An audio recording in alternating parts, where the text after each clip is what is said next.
Lisa and Robyn are two fun friends diving deep into conversations where nothing is taboo. They believe in eating dessert before dinner and wearing the bikini. They're allergic to labels, authority, and cheap shoes. Currently, they're launching themselves through life being the good time, bold enough to take risks and inquisitively asking, what's next? They hail from New Hampshire, but they could be anywhere dressed in cute clothes. If they had to share a tombstone, it would read, "Curiosity killed these cats." Your hosts, Lisa and Robyn on the mic. Welcome to Lisa and Robyn on the mic. You are listening on WSMN 1590 AM, 95.3 FM. You can watch, stream, and listen on WSMN.live, as well as Facebook and YouTube. Please subscribe on YouTube and Facebook. Yes. And join us every Thursday live. Yes. But if you don't join us live, you can always catch us recorded, which is just as fun. Yes, I was watching some of our shows the other day. I was just laughing like, oh, Lord have mercy. I can't believe somebody actually lets us on the radio. They haven't cornered us away. But here we are. We're wild and free. Yes. And you know what I was thinking? There's a song, Close to Me, by... Who is it by? Aren't I terrible? I just, looked it up on Spotify. It is by Ellie Goulding. I don't think I haven't heard of it. Okay, I might have to play it for us later. And she says, keep me wild out in the jungle. And I think that's such a beautiful notion, but I'm sort of an indoor-outdoor cat, because I like plumbing and showers and toilets and kitchens. And there's so many things that I like that require indoors. I don't want to be out in the rain. Yes. I'm the cat that wants to come in when it's raining out. So I'm sort of an indoor-outdoor cat. But the idea of the wild is wonderful. Yes. From a distance, right? From right there. Right, with a piece of plexiglass between us. I like to dip my toe in. And come back out and be clean. Yes. Yes. And groom myself in the shower. Yes. And shave. Yes. And have a hair dryer. Yes. And mascara. Yes. Oh my goodness. That made me just think about and then get me clean. I was trying to find where in our notes where we had when we were talking about books last week or the week before. 2 weeks, yep. We were talking about books and we were in movies and we were talking about what were some of our best lines. Oh, one of them. Mamma Mia had one. I was trying to find it real quick. Mamma Mia had one. She said, best one. I think that's funny. She said the guy is meeting them and they're getting off of the boat and he's taking them to the resort. Oh, I can't remember what his name is. I'm totally butchering it. But he says, he gets out of the car and is to greet them. And she says, "Oh, have him washed and brought to my tent." I love that. It's like, yes. I'm not good at remembering lines. Like somebody's like, "Oh my gosh, did you see that movie? And did you hear this?" And there's certain movies I can recite almost word for word, especially if I saw the movie younger. I think of Monty Python and the Holy Grail. Yeah. Monty Python, Life of Brian. Those two, 12 years old, watched them every day after school because there wasn't a million things for us to watch. Yes. Now you could never catch up on everything. There's so many different things to watch. Yes. And people are just watching squirrels, water skiing, which is amazing. Yes. But there's other things to watch too. Yes. We are watching someone water skiing right now on National Public Television. And I'm waiting for him to do some tricks. Where is this? I don't know. It doesn't say anywhere on the screen. I was thinking it was Lake Winnipesaukee. Yeah, we don't know. But he's water skiing, and I thought, yeah, a little water. Wait, Yeah. Is it coming? No. Oh, so it's some kind of race. Or he's jumping. Okay, it's some kind of... Oh, he's going to jump. It's not the Olympics, though. It's definitely not the Olympics, right? Oh, Did you no, see the Olympics- breakdancer on the yeah. Olympics? I guess it ruined it for breakdancing for the future. Of course. If you're going to make a mockery of it, we're not putting it on television. But what I thought she was like a professional breakdancer or something. Supposedly from her country, she is. But she looked like she was having seizures. Wow. Don't you think? Did you see it? I just saw the clip of it. I didn't really watch any of it, and I really do like watching the Olympics. All right, so Jonah asked me yesterday. He said he and his friends, and I have a question for you because he asked me, and he said we've had to. He said a lot of times in our group we'll go around, and he said if you had to compete in an Olympic sport right now, what would it be? It doesn't. It could be summer, winter. It could be any of those. But to give it your all. And I was like, oh gosh, I'm not good enough at well, anything. I'm not running track. Yeah, you're not hurdles. No hurdles. No javelin. I know. No disc where you run and you just fling the disc like the frisbee disc, and you spin around 6 times and then you I let think it go. I would be. I could do curling. You know Yeah. when they do the little sweeper. Yes, and I could yell to the left. I could yell, Yes. so I could do that with you. Yep, Well, I was going to say I used to swim. synchronized swimming. Oh gosh, yes. Well, I would love to do synchronized swimming, but man, that's a lot of. You're treading water. That's like a lot of. And gracefully, you're treading water gracefully. You're not just Yes. flailing about. Yes. And you're making it so smooth and fluid, and I'm like, yeah, I thought about that, but I was like, nah. But then bike racing, I was like, oh, I love to ride my bike, and I also like rollerblading. Like I could do speed skating, but then I yeah. don't know if I could go that fast. Mm.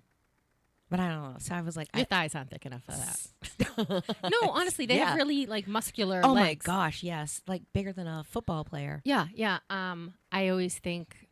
So my spouse played hockey, and I always think hockey, any sport that gives men like good legs. Yes. Everyone, Yes. because there's part of them that goes to the gym and just lifts the upper body. Yeah, you don't see runners' legs like that. Yeah, no, because there's not enough meat on them. Tennis. Yeah. So I think like they have good meaty legs. Like there's Yes. power in those legs. Yes. Just like a racehorse, their hindquarters on the top, they're nothing but muscle. Yes. So I think probably it would have to be swimming because that's probably where I'm the most comfortable. So I could have the best chance of someone training me, giving me a good train, and No, you would just have to go right then. Oh, You right. just have to go right now. Like curling. Come on. I'll yell curling from the side. I do curling. I could do the floor exercise for gymnastics. I could do the Ribbons. The wand. Yeah, I could do the ribbons. I could do the ribbons. A cartwheel and one ribbon. Yes. Woo. So we'd love to hear what you guys could do. If Yeah, you had what to can you compete guys do? in an Olympic sport right now, what would it be? Yeah, that's a hard one because I don't think I'm good at anything. like that. Archery. Could you do archery?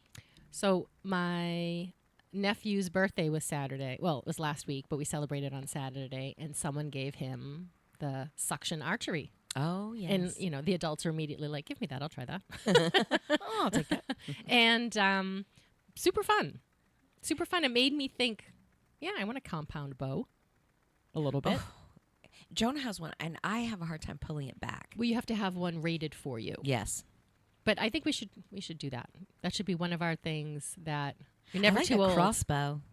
Yes. I think that would be cool. You're never too old to fill in the blank and learn archery. Yes. Go to the Olympics. Yes. We're too old to go to the Olympics. I don't think they'd have us. They're like, you can get the tennis balls. We could do a Gen X Olympics.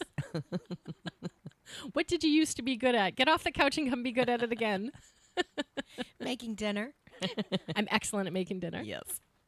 Yes. So we had I had made some tortellini soup the other day, and I love that it's already soup season for you. yes. Well, it was kind of cold and chilly, and we were having a bunch of people over for the iconic meeting, and so everybody was bringing something, and I'm like, soup goes a long way. It's really good. It's chicken, sausage. I put black beans in it, tomatoes, and then tortellini, and so it's kind of it's just a good hearty. You could have a little bit, and it goes a long way. Anyway, so I had some last night. Made Italian. Well, I made turkey bacon clubs for the boys, and then I did an Italian. Man, I did a TikTok video of it, and I'm like, man, these look good. Yeah, they did look good. I saw them. I like when I love when you just create something and I'm like, man, that does look good. Yeah, there is a special talent. There's one thing to make something from a recipe, and then there's something to just make something out of the fridge. Yes. Whatever's in the fridge. Yes. That's not planned, just leftover ingredients. Yes. And still, that's a special talent. And then it looks good. And it looks and tastes good. Yeah. Yes. Yeah, Yes. absolutely. Yes. I was down in Florida, Yes. and I flew down by myself on Sunday. How So was the weather? It's been a busy week. It was hot. Yeah, it was equator yucky. hot. It was I got in the rental car that was in the shade, and it said 102. Wow. It was warm. And I will go back because I think we've talked about this before on the show, but 100 years ago, I was a private pilot. I got my pilot's license.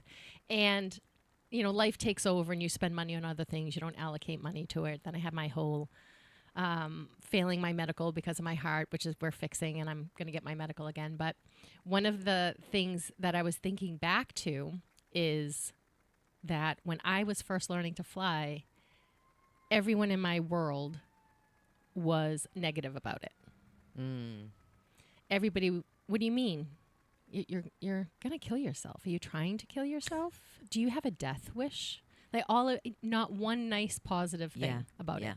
So, and at the time, thank God I had that teenager, double middle finger up at the world. Of like, I don't care what you say. Right. That I just ignored every single horrible, negative, you're never going to make it, doomsdayer type of thing. But then I dropped off $500 to Hanscom Air Force Base, the flight school there. And I said, don't give me this money back, because I had a fear. Yeah. That I didn't know how to fly. I didn't know anyone who flew. I had never been in a small plane. My experience was a jetliner. Yes. Totally different flying. In coach. Yeah, in coach. And once in first class. Right. Right. So that was my experience. So I had no real expectation of it, or no accurate expectation of it. And so I knew that I could talk myself out of it. And when we talk about, if you try something new, I have to go first, because if I go last, I could talk myself out of it if I'm scared. And so I told them, don't give me my money back. Take this money, make me fly off this money, because I knew everything was going to be new. Everything was going to be different. Well, you had so many negatives stacked against you, and everybody telling you, don't do that, don't do that. And while I didn't necessarily believe them, I'm like, of course no one knows how to fly. That's why you take lessons. That's why they have flight school. But that whole, you're never going to make it. You're never going to make it. But that's all I had. And then I come to the school and everyone's like, we're so happy you're here. You're going to do great. Like, it was a completely different world. But so polar opposite of like, wow. I can't even wrap my head around why people would say, do that. Well, everyone comes from their own conditioning. Fear. Yes. Yeah, and their own fear. And if someone doesn't want to do something, they couldn't possibly fathom how you would want to do it. And we're very curious people. Yes. And so we have a curiosity, even if we don't like curling. Right. or something. I can be interested enough to hear why you might like it. Right. But not everybody is like that. Right. Right. And then you have no one in my family circles or no one in my world knew how to do it. So it was other. It was that other thing. And I was thinking back to, and I worked in the accident incident reporting division of the FAA. So every single day, all we did was take accidents and incidents. Oh boy, that's a downer right there. That's a huge downer right there. And that's another reason why I was like, don't give me this money back, because all I do all day is take bird strikes and incidences and accidents, especially for small planes. And because the big planes, I don't think I took an accident at that point on a big plane in my region. So I, give them the money and I go, and it started to show me how there's support and there's not support. Yes. A supportive system versus what would ever be the opposite of a supportive system. And I would go to this one group of people who would be so happy to see me. Obviously, they're getting paid. There's that element. But they liked flying. Yes. And here was another person who thought they liked flying. So you had something in common. Yes. Right away. And when I was I'd go to work and then I'd leave work and then go to fly, be taking these incidents all day. So I would work myself up in my head. Yeah. And I remember one of my very first flight with my instructor, I'm sitting on the runway and they said, you're cleared to take off. And I'm waiting for the birds to clear the runway. And he says, what are you doing? We're cleared for takeoff. And I said, but there's all those birds in the runway. And he goes, it's okay. They fly away. And I'm like, we take 627 bird strikes a quarter. Like, I knew statistics because this is what I did for a living. I got facts. And I was like, immediately like, you're lying. You know, now I can't trust you too. I have to try to. Long story short, I grew a belief in myself by taking myself to have from no skills to gaining a skill. And it wasn't looking in the mirror and shouting affirmations at myself to believe in myself. It was building undeniable proof that I could learn something and do something. Yes. That made me believe in Taking myself. action on it. And when we talk, so many people wanted us to talk about advice for young people. And for a while, I was very resistant to giving young people advice because who the hell wants to hear from a 52-year-old, Right. you know, adult They don't really about have what you should be doing? relatability. And part of me thought, well, I don't have their problems. I had different problems and challenges growing up, so I wouldn't know what their problems were. But after going to fly this past week, I learned I flew a helicopter for the first time. And the funny thing is, So exciting. when I got my private pilot's license, I believed in myself. It really changed my outlook. So a lot of people have really supportive family. They would say how proud they are when they would get good grades, or they would say they were proud of their sporting achievements. They would Right. always say positive things. I had a family that was disappointed at best.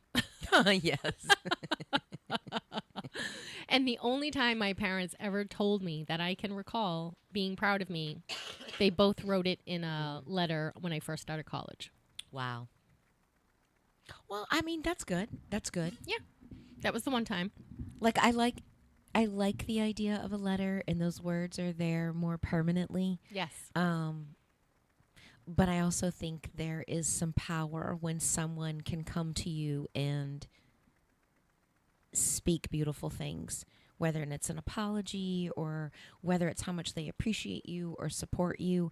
I think that, I don't know, verbal transference of energy, is that even a thing? Yeah, no, absolutely. If I told Is you I believed in you, is powerful. Yeah. And so, I mean, and I do like it in the written word as well. But Yes. there is something to be said. And I it's want like, all the flattery. well, I mean, if you're going to do it once, then they're going to put it in on a, you know, they're going to put it in writing. And so it's kind of cemented. It It's could be just- recalled later. You did say this. Yes. Well, there was that one time. There was that one time that you did that for me. But I appreciate that. But what my parents did give me really early on was a belief to question authority. So despite the fact that everyone in my family didn't have, you know, they weren't Pollyanna, very proud, very, you know, they weren't that verbally. They also gave me the questioning of authority, and they were authority, and I was constantly questioning them. Yes. So they see the benefit? So see the benefit, they were fine. Yes. It was Yes. fine. It was Yes. all fine. Yes. But my point about bringing that up is when you do something just because you want to do it or you believe you can do it, I think our youth is parented by us. We were all parented differently. Yes. Right? We didn't have helicopter parents. We were latchkey kids. Parents gave us a key and were like, get home. Well, and the biggest phrase in our growing up was children were to be seen and not heard. Right. Right. Huge difference. And that's how you were treated. I mean, you weren't really a person. Right. The adults were talking. Yes. Yes. You're nobody until you're an adult. Right. And that's so wrong. I mean, you know, my kids live very differently. Because we should matter. And like, who are we? We don't know better. We don't know what's best. We should know what's best for us. It can give you information and equip you. It's just like when my kids were learning to drive, and they had gotten their license, and she wanted to go somewhere at night. I think it was Target. She was running by Target or something like that. And I just said to her, I don't want to I don't want you to be scared, but I want you to be aware. Knowledge is power. So when you're walking through a parking lot at night, either talk to somebody on the phone or don't be walking through the parking lot scrolling on your phone, because now they're driving and so they can't scroll and be on their social media, on while they're driving. So the times that she would do it, and she didn't do it, but I was just saying to her, if you're walking through the parking lot at night, just be aware of your surroundings. Don't be on your phone looking down. Be aware of your surroundings. And a lot of times, a cop told me, even if you're not talking to somebody on the phone, pretend you're talking to somebody on the phone, because you have a lifeline right there. Mm-hmm. So the chances of somebody grabbing you or, accosting you or, encountering you, the percentages go way down, because they're not going, you already have a lifeline to call for help right there. Mm-hmm. So a lot of times, she would call me and she's like, hey, I'm just getting gas. I'm on my way back. And, it's 10 o'clock at night or 11 o'clock. And she's like, I just didn't, a lot of times she'll text me first and just said, hey, are you up? And I said, yeah. And she's like, hey, I'm going to get gas. And so she'd call me and just give me a rundown of her day. And then she'd be done and off she goes. Mm-hmm. So it's just being smarter. I didn't want to, there's a lot of different ways to say it, instead of being negative, like, just watch where you're going. Don't be on your phone. And, somebody could come and get you. Somebody could come, and instead of being a fear-based, like, knowledge is power. I want to equip you. And I feel like that's how I tried to raise them, to say, hey, be aware. Mm-hmm. But, I'm here as parents. I think that we should be bumpers. Mm-hmm. We should guidance systems. Yes. Obviously don't touch the stove, and there's things like here, but really we should be, we go through, why do we have kids? Why do we have kids? We're perpetuated by biology. Yes. To have children. Cats, rats, and us. And us. I have to have a baby. I love my babies. I need my babies. But what is our goal and what is our purpose of having kids? Just because you get married and you want to have a baby and you want to expand on, you're in love and you want to do.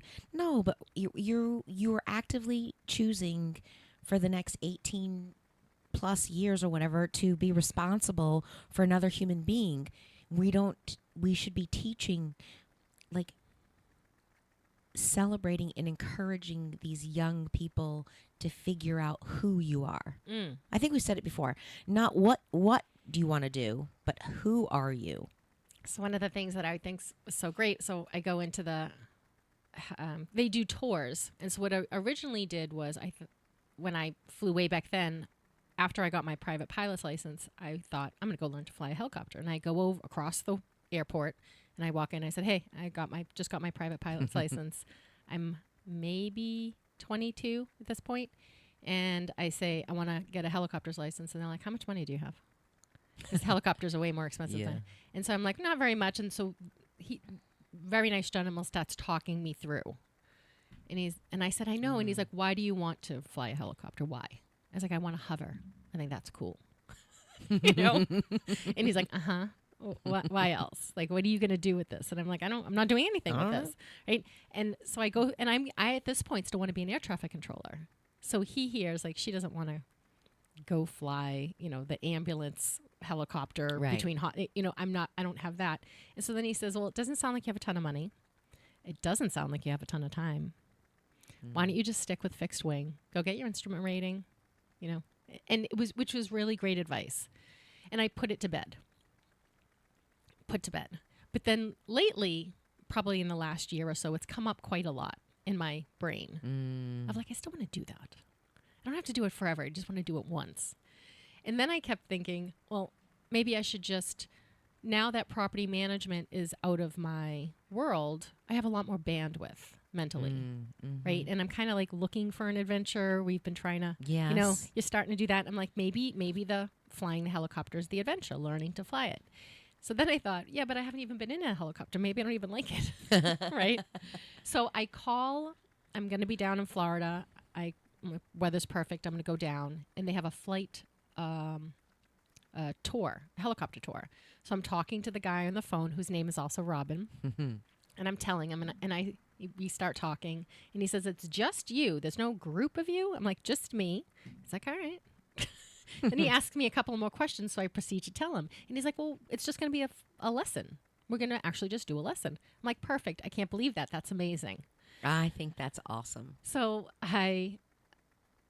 this turns into this. I go down, I start talking to him, and he says the challenge they have now is there's no mechanics for any kind of airplane mechanic or helicopter mechanic. They said that the airlines pay so well and so much money, like, because we're talking business person to business person.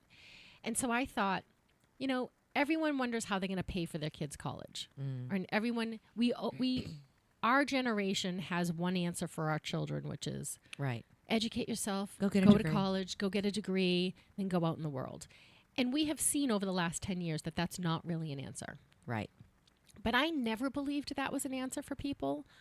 When I would have friends and I knew how much their children struggled with the schooling. And I'm not saying that their children weren't smart. Their children were very smart. But the school system, sit in a classroom 6 to 8 hours a day, come home, sit in your chair, do more homework. Yes. That very regimented, still. It's a very still activity. Yes. Right? And then you come into, if I was a child now, I would be labeled ADHD. Yes. Yes. I would have been. Or ADD. Someone would have labeled me either one of those. But I didn't have, I had the benefit. Multi-dysfunctional. Neurodivergent. I have MD. Right. But actually, you're multifunctional. Yes. You're not dysfunctional. Well, you're actually very functional. By that standard, yes, I was, because it was not for me. Yes. And then one of the things that, so ADD and then they were medicating it, putting children on medication. And now some children, would benefit from it. Yes. But if you took them out of the school system the way it is now, maybe they would thrive. So now they're coming up with more and more studies and information. And I heard Dr. Chris Palmer, who I absolutely love. He wrote Brain Energy. You have been hearing me talk about this book, talking about how we have been dealing with mental illness wrong for the last 40 years. And he has the cure. So read the book. But he talks about it. What if it's not a disorder? What if neurodivergence is another type of brain that we need to solve problems? And we need those people just like we need the linear brain people. Yes. Who often just go A, B, C, D, E all the way through. Well, neurodivergent people are people with ADHD or ADD. Their brains don't light up that way. Right. But those are the people that are creators. Those are the people that are creative problem solvers. Yes. Those are the people who outside explore. the box. Right. Yes. They're all the outside the box people. But they're just not functioning according to the box properly. Right. Well, but you think about it, our school, all we've ever done is to use your brain. Study, get a degree, go and further your education and study. That's only one part of our body. It's just your brain. We have other things that we could do. Well, when I even think of math, so if you sit a kid down who you're going to say has ADD or ADD, I'm not a teacher or an educator. Full disclaimer. Disclaimer. However, if I legally. Yes, legally. Let's do that. But just a thought out there. If you have a kid who, everyone learns different. Some people learn visually, some people learn audio through Audible. Yep. And some people learn by writing. Hands-on. And that's why Catholic school made you do it all three ways. Because we don't know which way you learn, but you're gonna learn one of the ways. Yeah, we're gonna get it in there. We're gonna get it in there. But what if instead of teaching geometry in a classroom with a book, you made a birdhouse? Because when you do construction, I remember when John and I were working on practical renovating kitchens, and I was like, oh man, this is when I should have paid attention in geometry. I never thought I was going to use that. I never saw an application for it. Right. And then nobody ever tells you why you're doing it. And then what if instead of teaching fractions, you taught music? So there are so many different ways of Or even cooking. cooking. Cooking is fractions, because even mixing drinks or everything is proportions, Yeah. a third, a third, Yep. right? And home ec, I think they taught home ec. They used to teach that in school all the time. That was a useful place where you could hear something in a classroom and then find an application for it so you could put it into use. So if you weren't getting a third, and a third, 1/3, 2/3, if you weren't getting that math on paper, but you could see it physically in a measuring cup or have another hands-on type way. Right. Because one of the things that I knew I learned, so I can study something, but if I can read it, do it, read it, totally different game changer. And that's because I probably have this type of brain that was just never labeled that way. I can do something. I'm not very good at visualizing. I mean, in some places I can. I can walk into the space and see it, but if you're just, if Chris is describing something to me, like he's, doing a house and they're lifting the roof and they're going to put this here and there, I have a hard time seeing it spatially in my head, like with nothing to. I have to be in the room. I have to either or see it on the drawing. My brain doesn't pull it from that way. And I learned something so much better, even just taking it and writing it down. Because Chris is like, you write so many notes. Why do you always write notes? And I'm like, well, it's cemented in my brain. There is they have a term for it, the action of writing physically what part it touches your brains, and it's not the same as typing on a computer. Oh, yeah. It's like you use 10,000 neuroreceptors when you're writing, and you only use 8 when you're typing. Yeah, that's huge. Yeah. That's huge. So the gentleman was telling me, Robyn was telling me that they have, that they're paying so much money. Well, airplane mechanics school is maybe 20% of a college. And if you're a kid who there is going to be a component of sitting and learning something, but there also is going to be the hands-on component. So if you're like someone who likes because one of the things about flying, I remember I like buttons. I like touching buttons. I like switches. I like switches, and I think there are certain people who, if there's a button, we want to touch it. Well, that's me. That is us. But, I'm a tool. I like tools. I like gadgets. I like things. If you're a person who always orders, you have 3 different screwdrivers and 5 different Swiss Army knife. If you're a person who likes that, if your child is a kid who likes that, you don't have to just push them into college. In fact, you're probably doing them a disservice. Yes. One of the things I was thinking is there are so many different professions that we all don't know about as parents. Unless you have an experience of it. Right. Unless you know someone who did it. Because we only can live our life through our perception. Yes. I mean, it's our and what's funny is Dr. Beck was talking about that on the podcast about, she reinforces a lot of the stuff that we've had conversations about and talked about. And I just think it's cool just listening to more and more people are being a lot more verbal about not having to. The push for college is becoming less and less. Thankfully, only because it's unaffordable. Well, and it needs to be. I mean, we're losing people in trades all the time. I think they said the average age of a plumber is like 55 years old. And I know plumbers who make $240 an hour all day, every day. Yes. So if you came out of college and all of a sudden you're making $15 an hour or $20 an hour, and you have a $240,000 or $120,000 school loan to pay off. Right. Math isn't working. Right.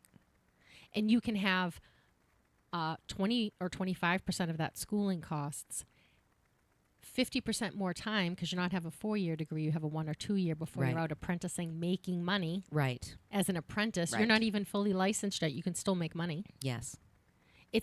And I know plumbers who will pay for your trade school if you apprentice with them first. They'll send you off. So you don't even have to pay for it. Yeah, there's so many different ways. You problem solve. You use your brain in a completely different way, and you're providing a useful skill. But we've stereotyped it to be like a blue collar versus white collar. Oh, that's true. We have labeled it. We have labeled it, and it's like, oh, I don't want to be a blue collar worker. I want to be, we all want to dream big, but We all want to go to white collar prison. right. Yes. I want to go to blue collar prison. I want to go to white collar prison. Yeah. Office Definitely. Space. That's a Yes. code from Office Space. We're gonna go. I room love in the- it. I definitely need a white collar prison if I'm going to go. Because I always said to Chris, like, I know that about me. Like, if I'm going to go bad, I'm going to go real bad. Like, I'm not just going to dip my toe in. I mean, all right, we're in it. So, Consequences are consequences. right. Shoot. I mean, if I got to be locked up, Right. I mean, I want to make it worth it. You're gonna be like, what did she do? Oh my God. I know. Somebody just gave us a comment. What does it say? Joseph. I don't have my glasses on, so I hope I can't pronounce your last name right. Love you, ladies. Joseph Conley? I don't have my glasses. I don't either, and My I can't see glasses that are- far away. But Joseph, we love you. Thank you for Joseph, listening. thank you. We love you right back. Yes. Well, so what she was talking about in this book too about education is it's the same thing that you'd said. We push. We push our kids to sit and use your brain. We don't teach them, about, being whole. About we push family, which family is your group and community. We don't leave time for that. We don't leave time for meal times. And then we keep them so busy that there isn't any time to be anything else. Then it's just, no wonder there's a lot of anxiety and stress, and we're just piling it onto our kids. And she's like, this push and pressure to perform. And that's all we're doing is like just performing for who? Performing for what? So I think look at my nephew. A standard? Right, my smallest nephew. He's 4. At 2, he got magnet tiles. Now magnet tiles are magnet tiles, and you can build it with them. That's cool. At 2, that kid was building a garage because he wanted to put all his trucks in it. And he was building different buildings. And then I sat with him and showed him how the triangle ones could make a different shape roof. And then once I did that, he was like, okay, I was showing how to make a turret. Yeah. And so his buildings, his 2 garages would have 2 extra turrets on the top. Now he has the Taj Mahal. Right. But that kid, that young, his brain Yes. automatically worked that way. Yeah. And we think, you could be a builder. He loves trucks. He loves horsepower. I just watched a little video of him. They were on my dirt bike. His dad is on my dirt bike. And we put the Insta360 camera on it. And he is sitting on the front. And he's telling my brother-in-law, which is his father, go faster. Go faster. And my brother-in-law's like, we're coming down the hill. We're going to bottom out. Like, he's explaining why I'm going to go faster. Not at this moment. Right. I'm not going faster. Right. Go faster. Why? When he says, no, why? Why? We're going to bottom out. Coming down the bottom of the hill. I need. But that kid, all I can think of is, you're going to be $300 an hour with a crane up on the top. You're going to be an architect building these buildings. He has that kind of mind. Not everybody has that kind of mind. Yes. If you said, okay, build me a building, some people would look at you, doe-eyed. Yes. Yes. What? Yes. Make a box, make a pretty box, but I think of, we're at this precipice in so many different ways, like, yes, politically and all of that other stuff, but we're also at the precipice of, we can't have a generation of adults, because now they're adults, that are unmotivated because they don't feel like they can get ahead. They don't feel like they like what they do. They don't want to be told to do anything else. And I can see why they get disenchanted. Yeah. Oh, well, look at the blueprint we gave them is an ugly blueprint. Yes. For many of them. Well, and even harder and harder to get outside of, like, even to leave the home now. It's so much harder. Everything is so expensive. Your education is expensive, and housing is expensive. Cars are expensive. Well, just an apartment. I remember my first apartment was $330 a month. It included my electricity. It was 2 bedrooms, 1.5 bath, and I had, a back door. I had a little balcony. I had a little balcony off of the back. you can't get anything. Can you even rent anything in this area for less than $1,000? Less than 1,000. I think a studio is like 1,100, 1,200. Right. I know they were putting up apartments, in across from CMC in Manchester at the mill building. And I think that was when that started. That was 10, more than 10 years ago now. And that's because the cost of building is so expensive. The cost of the land is so expensive. All the supplies themselves are so expensive. And that's why when people say, "Oh, why is a house now $900,000?" Because the land is $500,000. Well, yes, know. And so I do get where that is. But what is the solution for? What is the solution for the next generation? Because the answer, I was talking to Elon on the ride back to the airport, and he was saying his 8-year-old son lives with his ex-wife. He has no incentive to leave. He goes, "I make all my children work. They want to get out of the house." Yeah. I said, "Yeah, I remember that drive to leave." But yeah.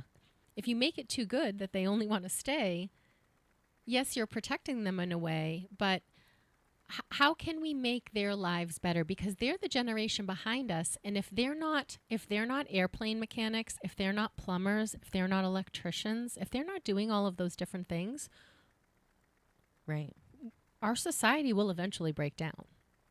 Because I know they're promising us AI and robots, but robots aren't doing that stuff right now. Right. Right. And there's a lot I don't want to be all AI. I'm getting my glasses. Hold on a second, Joe. I don't want to be all AI. No. I think what we should do is we should build curiosity. Canella. That's the last name, Canella. Jody, we're finally at home to be able to catch you ladies. Love you. Love you too. Oh, were they traveling? Probably working. So I wrote a quote down, so we should be cultivating and creating curiosity in our young people to go and explore. And I think they have it naturally, and I think we beat it out of them. I think the school system kind of drives it out. Well, when do you have time? Because you're always trying to, get a good grade on this, or you're trying to get a good grade at this, or I got to go, literally one of the most ridiculous things I was so angry about in grammar. They had, in English, they had 3 full pages, 3 8x11 pages full of corrections that you have to make, comma, semicolon, capital letters, like all, to do your grammar check. You don't need 3 pages. If somebody gets it in 2 paragraphs or 3 paragraphs, you can get it, or have them write it.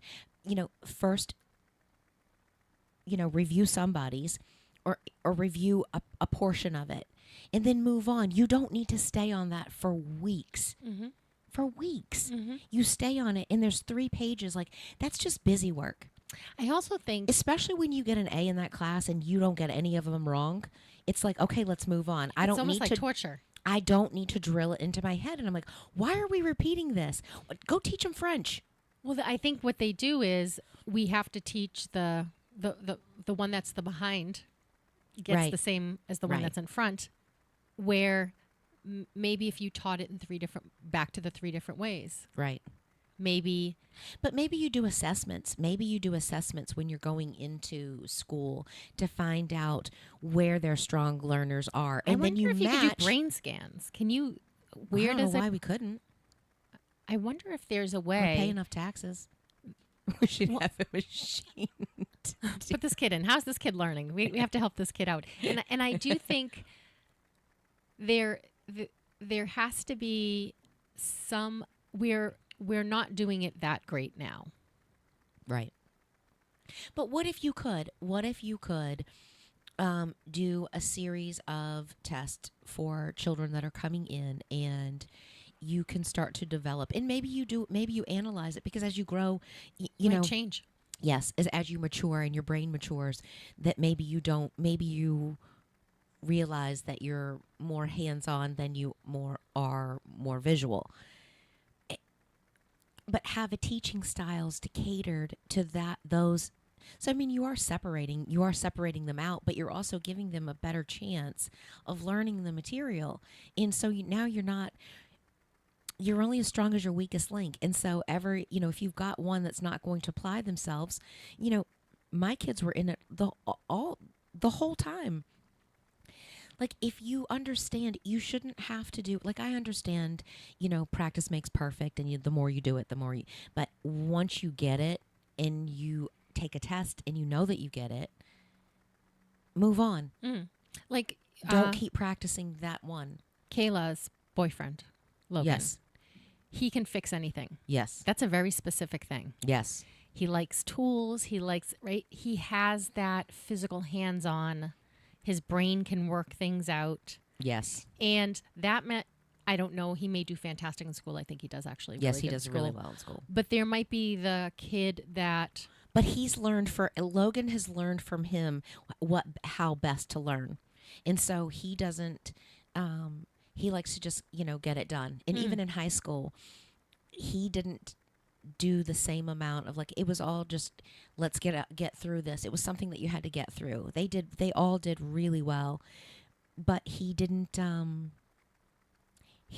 to study. He didn't have to, like, sit and read and write and all of his books to get good grades, because he already knows that about himself, how he converts it into something that he can apply.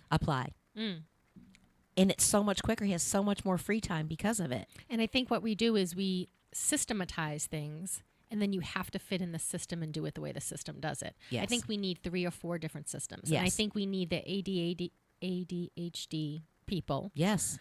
Coming up with a little bit of a system. Yes. I think we need the ADD people coming up with a system. We need the linear people. We need the engineers to come up with a system. Yes. Everybody needs to come up with a system based on the people's systems. Right. Yes. And I think we would have a more productive society, because then people could understand where they could contribute. Because Right. I'm a huge contribution person. Right.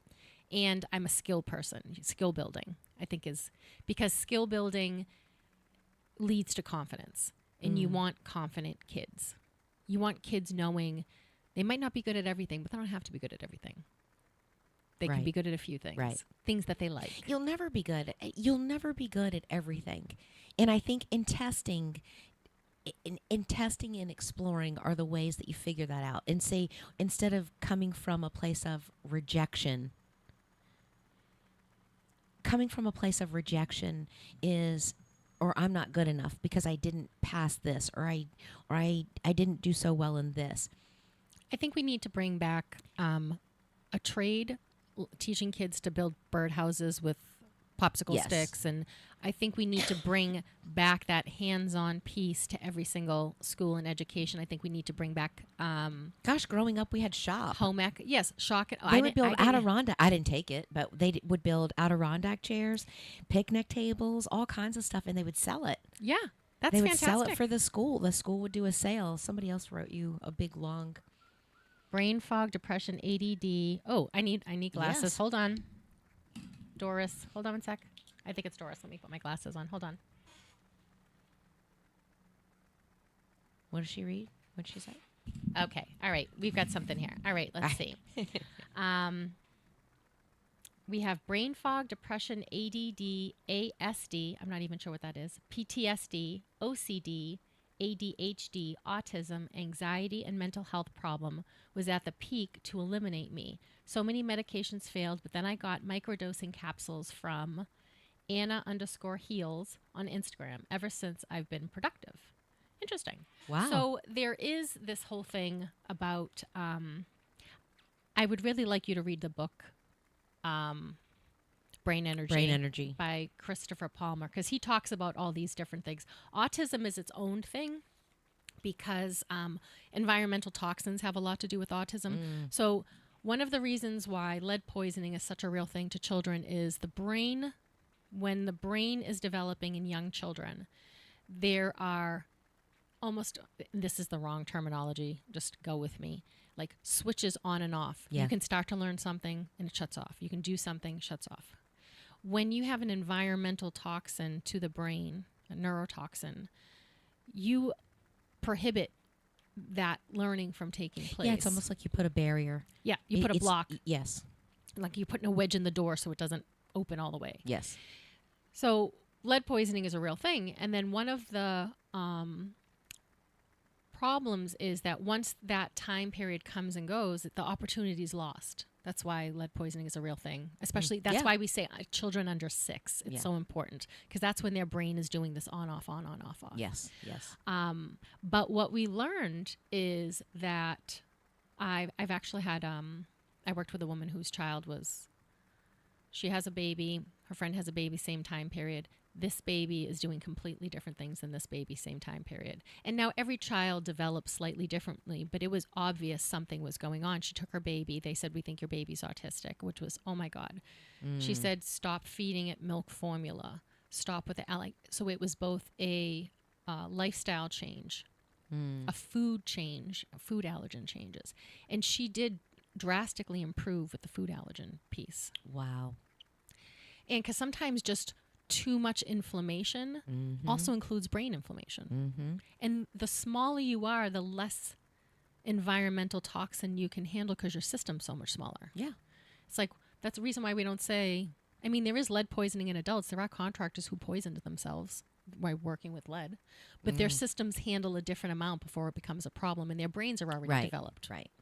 You know, you still might have a lead level in your blood, but at 55, it's different than when you're 5. Right. Right. So those are all really interesting things. I've actually reached out to Dr. Christopher Palmer because he's in Harvard, and I feel like he's close enough, and we could even go down and interview him. But I cannot. He has tons of podcasts. You can look him up, but you can learn so much about that. It really is fascinating, and it talks about And I do think so. We're coming into the end of the first hour. I will get into microdosing a little bit into the second hour because there is more studies being done about how that does help the brain. Well, yes. I mean, wasn't it? The government regulated it way back. Yeah, they were also doing tests on LSD on people like Whitey Bulger in prison. Yes. Yes. There's a fascinating book on that. How many times Whitey Bulger was given LSD. Wow. Because they were doing all kinds of studies. And then there is also the book that I gave Jim Lawrence, Chaos and Charles Manson and the CIA. Oh. Which is a lot of drug administering, we'll say, for lack of a better word. Forced. We're getting ready to go to the top of the hour. Stay tuned. We're going to come back. We'll continue to have this discussion. Lisa and Robyn on the mic, WSMN 1590 AM, 95.3 FM, WSMN.live. We'll be right back.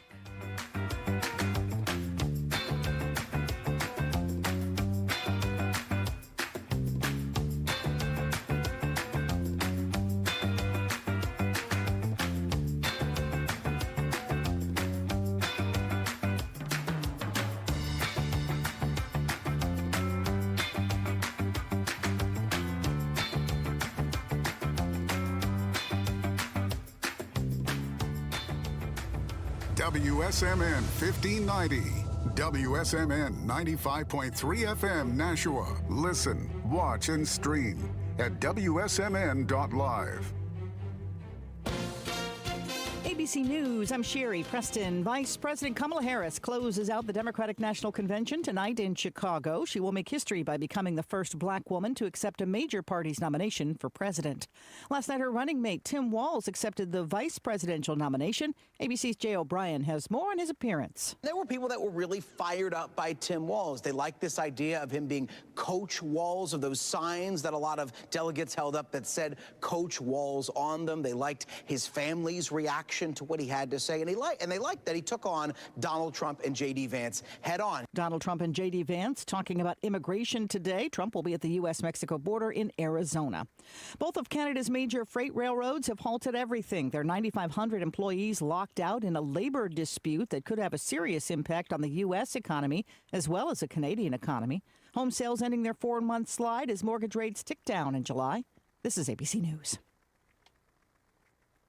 Using drones to make deliveries to your home. That may be the next big thing. Using drones to make deliveries into prisons. ABC's Chuck Sievertson says that could get you indicted. All but 6 of the 23 defendants charged are current or former prisoners, says U.S. Attorney Jill Steinberg's office. They're accused of using contraband cell phones to coordinate with others to deliver marijuana, meth, and contraband phones to prison yards. Prosecutors say drone deliveries happened since 2019 at Georgia's Smith State Prison and other prisons. The indictments describe text messages between defendants. Chuck Sievertson, ABC News. There is now a new oldest person in the world after the death of a 117-year-old woman in Spain. Guinness World Record says 116-year-old Tomiko Tuka from Japan has inherited the title.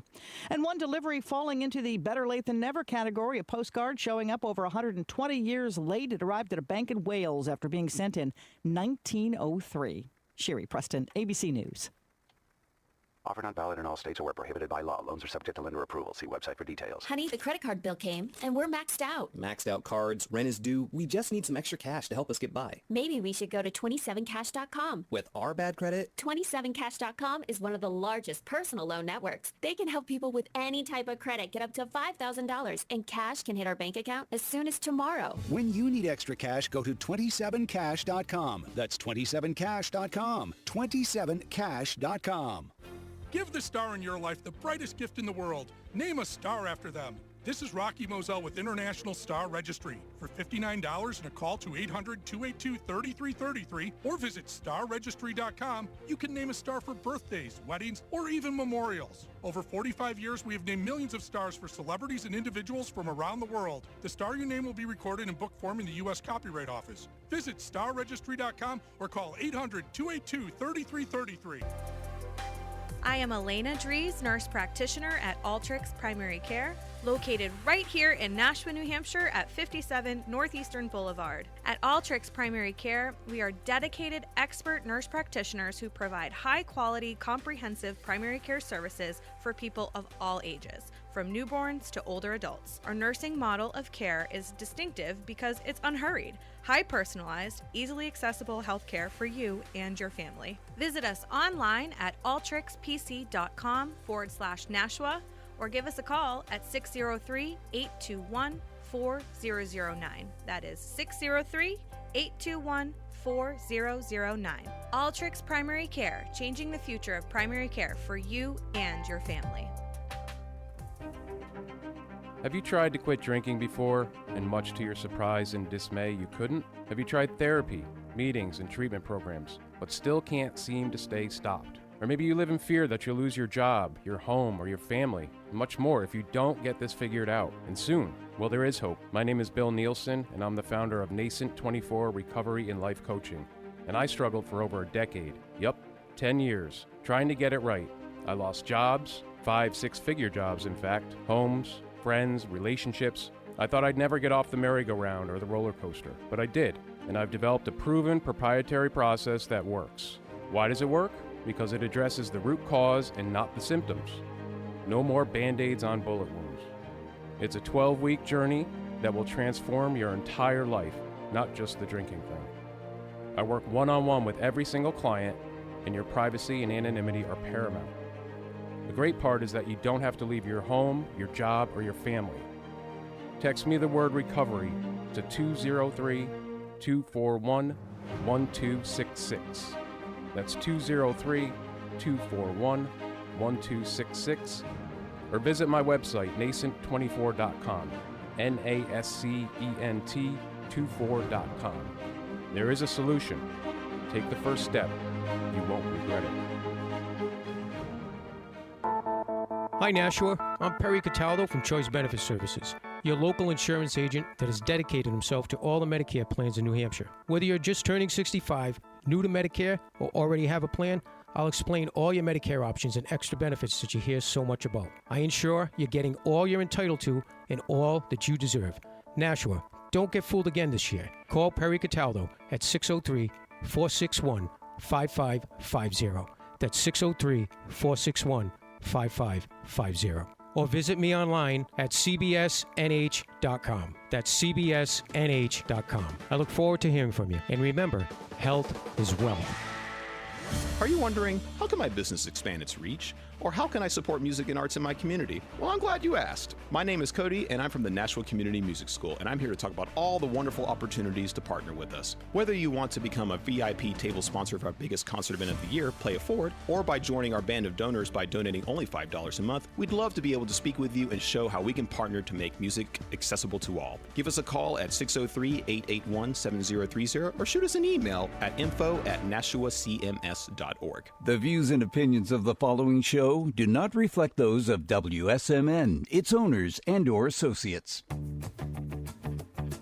Lisa and Robyn are two fun friends diving deep into conversations where nothing is taboo. They believe in eating dessert before dinner and wearing the bikini. They're allergic to labels, authority, and cheap shoes. Currently, they're launching themselves through life being the good time, bold enough to take risks and inquisitively asking, what's next? They hail from New Hampshire, but they could be anywhere dressed in cute clothes. If they had to share a tombstone, it would read, "Curiosity killed these cats." Your hosts, Lisa and Robyn, on the mic. Welcome to the second hour of Lisa and Robyn on the mic. You are listening on 1590 AM, 95.3 FM. You can watch, stream, and listen on WSMN.live as well as Facebook and YouTube. Welcome back to the second hour. And YouTube. Go ahead. One thing I was just random. Here's my random thought. Random thought of the day. So I love bacon. And I was like, wow, you have to really be careful. Well, what made it? So I love bacon. So I was making these subs. I was making the subs last night. And I was like, I'm going to do it like they do in sub shops. You know, I'm going to open it up and then I'm going to put everything down the middle. Because a lot of times I'll kind of line it on one side, or I'm like, I'm just going to put everything in the middle. And I also wanted to toast it just a little bit to get that bread and the cheese kind of melted. So I'm stacking up the bacon, and as I'm making the bacon, like, I'm just eating them. I'm like, dude, I am popping strips of bacon in my mouth like M&Ms. And I'm like, damn, I just had a whole meal. I literally had like 6 pieces of bacon. I don't know how to make bacon and not eat bacon as I'm making bacon. I know, and I'm like, I wasn't having bacon on my sandwich, so I was like, oh, I'm just going to have a piece. And I was like, damn, that is good. I'm going to have another piece. And another piece, and I'm like, well, gosh, he's got 6, and I'm like, oh, there's one more for me. And I'm like, you consume a lot of calories by snacking, and you don't even realize it, man. I'm like just popping the bacon in my mouth like M&Ms. So that's the problem with cooking when you're really hungry. You're like, I'm tasting this, and I'm tasting this, and how is this? And a raw ingredient, and tasting it while it's cooked. And then I go to sit down for a long time. You know, you eat lunch. Well, this was when I was working at corporate America. I would eat lunch. My lunch was 11:30 to noon. And then by the time you get home and then you do whatever and you start cooking, and we'd be eating at 8, but I'd be cooking ahead of time. And so I would eat while I was cooking, and then I'd sit down and John would say, why aren't you eating? And I'm like, I don't know. I've been snacking all this time. Yes. Because it's too many hours between 11:30 and 8 to eat. Yes. One of the other things I was thinking of is chemistry is perfect for horticulture. So you could teach actual chemistry. Yes. By teaching horticulture. Important. Gosh, that would be so awesome to do, you know, have them grow, you know, do plants. And maybe you have to keep a plant alive, or you have to start them from seeds and learning the process. Biology is, you know, it's great for biology too. Right. And I think, you know, I remember just sitting there and learning the periodic table and this whole memorization thing, and me thinking this is never the part of my brain that didn't understand how it would be useful. But now, why aren't your tomatoes grown? Well, they need more nitrogen. Right. You know, now it's like, oh, I should have paid attention in chemistry. Right. Yes. When I'm in my garden. In landscaping, gardening, yard work. I didn't know that that's where that was useful. Fertilizer. Because I was in that Catholic school, read, write, repeat teaching method. And I did very well in school. I don't want to pretend I didn't do well in school. I did do well in school, but there were some subjects that just weren't landing. And geometry, probably because I was flirting. Yeah, math. And chemistry, probably because I was flirting. I really wasn't 100% into my schoolwork. But if I had also had to keep a plant alive or build a birdhouse or something in those 2 classes. I felt like they were just speaking a foreign language to me. And like, I actually love science. Now that I'm older and my brain is different, I literally. Well, you can indulge your brain in the way that your curious brain is interested. Yes. That's how yes, it is. instead of being like, why do I have to know that periodic table, that chart? Yeah, like someone force-feeding you the information. Yes. Versus you being like, that looks interesting. Well, you're forced to memorize it. You don't know why you're memorizing it. And I don't know what am I doing with that? And I always think of history. Could history be any more boring? Just make me read Annie Jacobson books. Yeah. It's See, I history. actually liked history because we had a really good history teacher. She would tell, the story. I kept learning of about it Genghis Khan over and over Oh. again, and I didn't learn about the interesting parts of history. I remember even Napoleon, learning about the wars of Napoleon. Well, so even when my kids were in high school, like they had to memorize all the countries in Africa. Like, why? Why is it that important? There's so much more that you can do. Well, we memorized it in the country. I mean, there's not even a Soviet Union anymore, right? Right. There's so many, Right. I remember, I forget what happened. We moved, and then I undid a box, and I'm like, this globe doesn't even work anymore. Throw this globe away. This is an old globe. We need a new globe. I need a new globe. It's funny. Because the countries changed, the lines changed. Yes. Well, it's that to me, if you're going to go to Africa, like if you're going to go to that continent, why, then I understand all of that. But why do you need to know where Djibouti is in like, I didn't even know there was a Djibouti. I remember that one. It's way over on the. Because I'm like, ooh. If you look on the map, it's way to the far. So I was helping them, so we would come up with just words that help you remember. Yeah, like that. What is that? Menometric. When you I forgot. When you use a word to remember another word. Go ahead, keep talking. I was just trying to think. Lincoln. I think Lincoln is the capital of Missouri. Okay. Or something, and I was like, so I was saying something about Abraham. Abraham Lincoln was miserable. Misery. He's in misery, and so anyway, just stupid little tricks and sayings to keep them. Like that's how my brain works. Yes. Like I can word association. Yes, and I can't find it. Google's not going to help me at the moment. But there is a way. Welcome. There is a way to, through association, learn one thing to learn another. Yes. Yes. And that's exactly what you're talking about. Like, I would only remember booty. Yeah. And look through for the word closest to booty. And I'd be like, all right, I know that word. Did you get a booty? But someone had mentioned, oh, Jody, you're so good. Mnemonic. Yes, Jody, that's the word I was looking. Yes. M-N-E-M-O. Thank you, Jody. Jody is so smart. Yes. But that was the word I was looking for. Thank you. Thank you, honey. Reading my mind hundreds of miles away. Putting that energy out there. The answers will come to me. So, now what were you going to say? When I was talking about earlier that there's the idea that when you're trying new things, you have to be a beginner again and going back to a beginner's mind. Because as adults, we want to know everything. We want to have all the answers. We want to be able to respond and fix problems and be good at things. We don't like that beginner piece. So going to fly a helicopter was, okay, I'm the beginner again. Yes. It's almost like I have no idea what flight looks like. So the thing I wanted to do more than anything when I was learning back on fixed flight was I wanted to hover. Yes. Right? The hummingbird hovers, the dragonfly hovers. Yes. I wanted to learn that. I'm terrible at hovering. Oh my goodness gracious, am I bad? So fun fact about me. Fun fact about me, I don't know how to hover. We do our, because he's teaching me to fly, and first it's the pedals, and then it's there's that little stick in the middle, and then there's the cyclic. And when you see it in movies, it looks like a joystick, and you think it's pretty firm. Like, you have all of this movement. And I'm like, whoa. And he's like, what did we learn? The closer to the ground we go, the worse this movement is what I learned. He's like, that's why hovering's hard. Because you just have to just caress that thing, just a very fine. So there's three different when you have a tail rotor, you have the rotor. So you have pedals, you have the throttle, you have the stick, and then you have the joystick, which is the cyclic. I forget what this one's called. So you have to have a foot in both hands. Yes. So you have to be moving 3 limbs to hover. So that's what was so amazing about that's what's so amazing.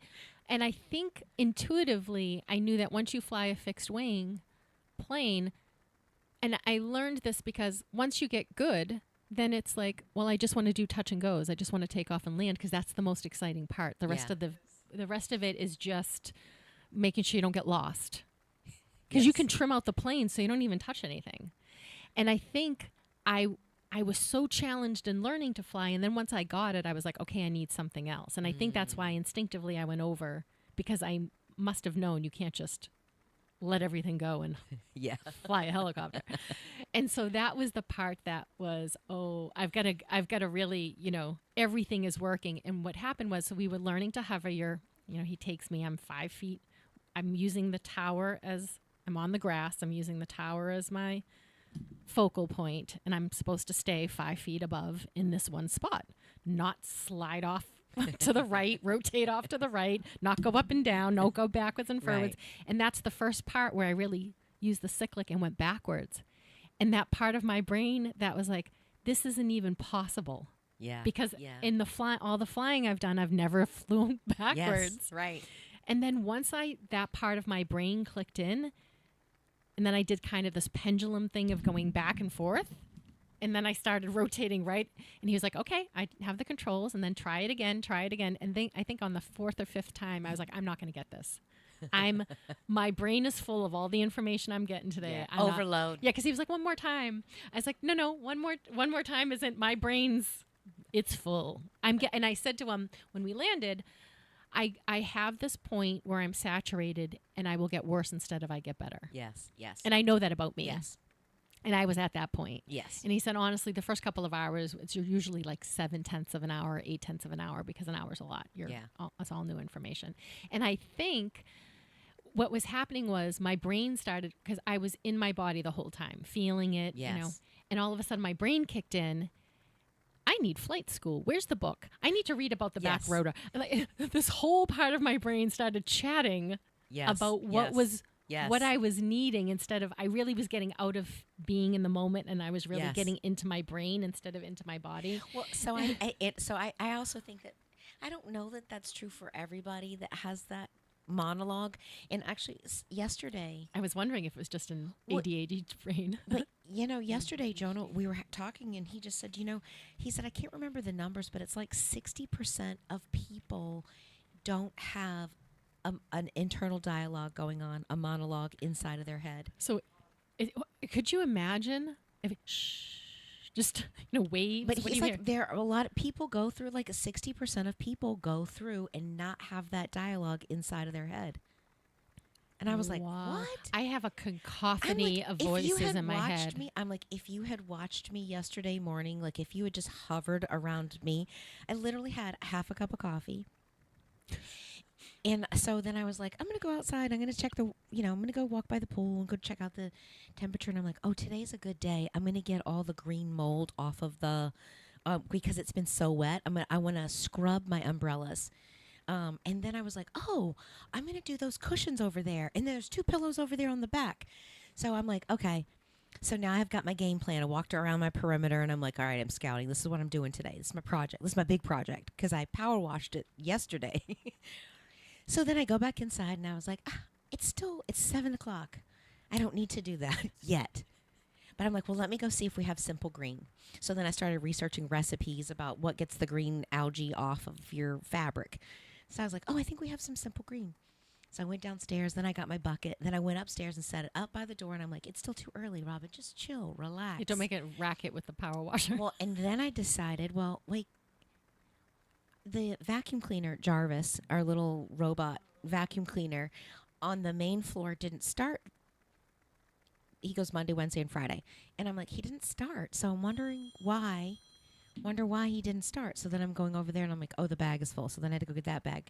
And then I'm like, you know what? We have a Jarvis downstairs in the basement that we are using for the basement. It has not been working. And I'm like, I would rather have the living room, have a Jarvis in the living room and doing that. So then I went downstairs and got the Jarvis back up. I'm like, this is me. And this all happened like in a 20-minute, like, right. And I'm like, slow down. Simmer down. I'm like, that was all talking in my head. Like I had all those browsers open and I was listening to every one of them. Well, sometimes I'm going in my brain and then my spouse starts talking and I have to shut all these guys down. Yes. Shut all these voices down. What? Yes. And sometimes he says something and I'm like, well, you're competing with a lot of voices in my Right. head. There is more than, there's the, not nice voice. There's the impatient voice, the one that's just tapping her foot. Yes. Yeah, there's the one that's swearing. Like I feel like you keep talking to me. I feel like I'm a caged prisoner. I do. So when, to hear that Dry someone doesn't vagina. have anyone narrating what's going on. Yes. The narrator is just telling the story about. Chris is like, are you even listening? And I'm like, no. Well, the voices in my head. It sounded like math. And so I just got lost in a different thought. And that's why meditating for the brains that have so many voices is good, because it's not so that you have no voices. It's not you just hear crickets. That's not Right. what it is. It's so that you can realize and not attach to them and go off in 15 different directions. Yes. Oh, I've got to go get feta cheese. Do I have Yes. whatever? I got to do some laundry. The cat needs, yeah. Yes. If you could just have this, the ocean wave Yes. or the crickets, that would be fantastic. But those types of, it's learning how best to work with yourself, but you have to be curious. And even with our children, if your kids, so one thing I learned, I asked my flight instructor, how did you get into flying, helicopters and what's the story? And he said that he went to college to be a computer engineer or to work with computers, but he would fall asleep at work or fall asleep at school learning and he was like, this isn't. And he said he went on a hike. He got injured and someone said, hey, this is a really long hike, 13 miles out. You should helicopter. There's a couple of ways you can get out. You should helicopter out. And he thought, oh, that sounds cool and interesting. I'll do that. And his helicopter pilot said something to him, his answer was the green light of like, make this the most exciting helicopter ride of my life out of this canyon. And he said that was it. He was hooked. He knew it wasn't computer science. Yeah. It was aviation. Yeah. But Oh, if you Interesting. explore, yeah, if we create, if we teach curiosity, and one of my quotes in the front of my book, like, okay, I write them on the hardback if I really want to remember them, or like that one's going to stay with me. I've always said curiosity kills judgment, but people who are curious are less furious. Mm-hmm. And it's like just letting go of, like, we hold so much stress. We had so much stress and resentments. And think about parents. Your kid's not doing good in school. You're frustrated. Why isn't my kid doing so good in school? Well, maybe they learn a different way. Maybe they're not interested. Yes, you need to get them to read, write, and do the Right. basics. But find out what is interesting to them. And I know that the group here works with the Dyslexia Center. Sometimes it's as simple as, yes, they're not reading the letters right. I joke that I'm dyslexic with numbers because as I'm doing data entry, the numbers don't match up. And I'm like, what happened? And I said, okay, I switched the 3 and the 6. I know what I did there. And I'm like, I'm not, I'm dyslexic with left and right. Chris is like, if I'm reading but I know left. I'm left-handed. I mean, I know my left and right. But in a panic situation, he's like, what's the GPS saying? And I'm like, go right. And I'm pointing left. That's how my brain works that fast. Yeah. I was like, rah. But the little wires go, zzz, they just cross for a second. And I was like, oh, you mean at the other left. Your other left. Well, my poor Pilates teacher, I used to joke that, I should have a later in the day class with her so she could drink directly after, because all she would be is like, your left, your left, your left, Yes. your other left, the other left. And then she would just start tapping my left hand. This is the one I want you to work. This one's your left. And, I'm, 48 years old, not knowing my left from my right. But if I could totally be aggravated. Yes. My instructor could totally be aggravated. Or you could, curious and, and that's one thing I said, because I had asked, are you an educator? Because you you were so calm and, Patient. teaching people who know flight through one method, and you're teaching them a completely different flight method. I could only go forwards. Now I'm going forwards, backwards, left, right at the same time. This is, I can go up and down and around. I can wiggle. And then, I come down and Robyn said, so what did you think? And I was like, I'm ruined from fixed wing flying now because there's so many possibilities. And I felt like I was like pulling up pictures of the hummingbirds in my yard and the dragonflies because I'm fascinated by them. And I was them for 1 hour. Yeah. And one of the things that my brain wasn't even registering was, as we were flying, he's like, and we can just stop. And I'm like, we could hover right here. He's like, we could hover right here. 500 feet we could hover. We could just stop and look at this one thing. I could never do that in flying. Yes. You would have to circle around and come back.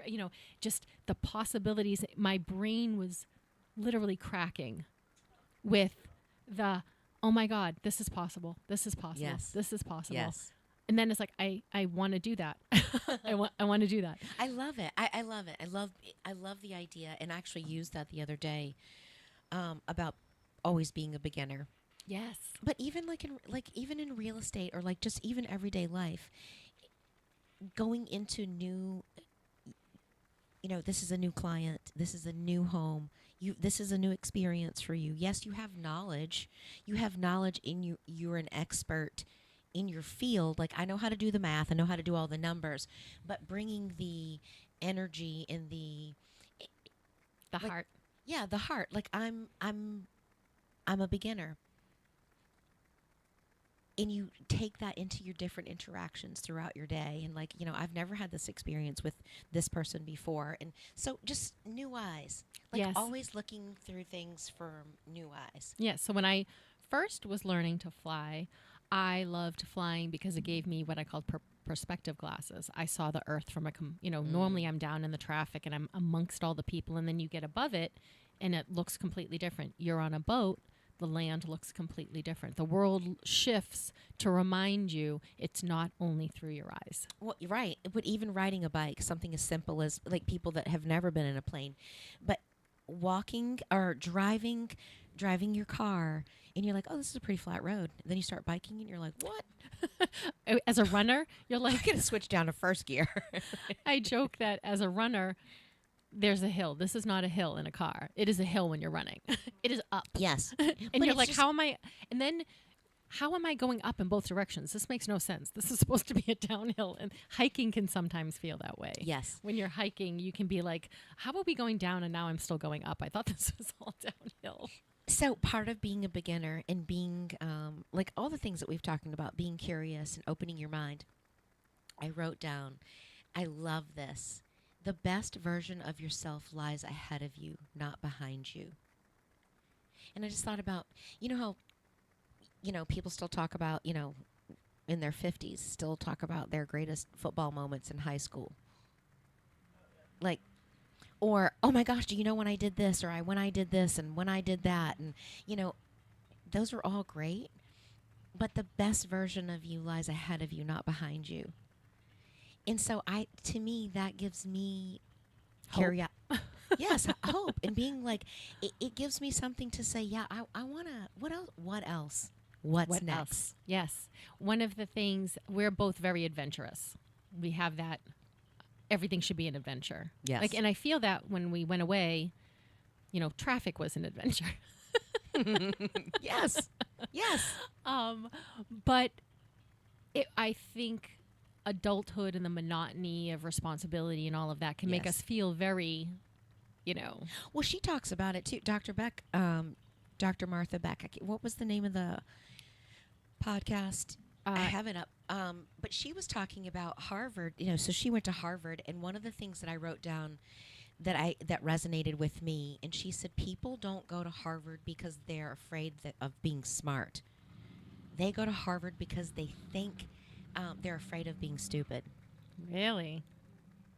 And she's like, yeah, you think about it, because they have a fear that they're not smart enough or they're not good enough. And just think about how we put these perceptions in these ideas or a belief system in place. And so her coming from Harvard was like, wow, that's true. Yeah, that's really interesting. Well, when you think about it, I was thinking, and we have this one moment of, you take a picture, or you do something, or you're getting ready to do something, and there's that not good enough wash that goes whoosh. You're not good enough. You're not smart enough. Yes. You're not young enough. You're not this. You're not thin, skinny enough. You're not whatever enough. Right. Well, and we're comparing it. Well, in her podcast was being your best self through your mind. Yes. And she's interesting. One of the most fascinating things I thought she talked about with Andrew Huberman, who is a neuroscientist. She was talking about how she was pregnant. Her son has Down's syndrome. And back in the day when, this is 10, 20, 30 years ago, that they would give you the offer. I don't know if they still do this now, but they would give you the offer to terminate the pregnancy if you tested that you were going to have. Yeah, she was like 6 months along too. Because that's when they find out, and they said you can terminate this because you're this brilliant doctor and you have this brilliant career, and this will be a challenge that they told her she was going to ruin her life.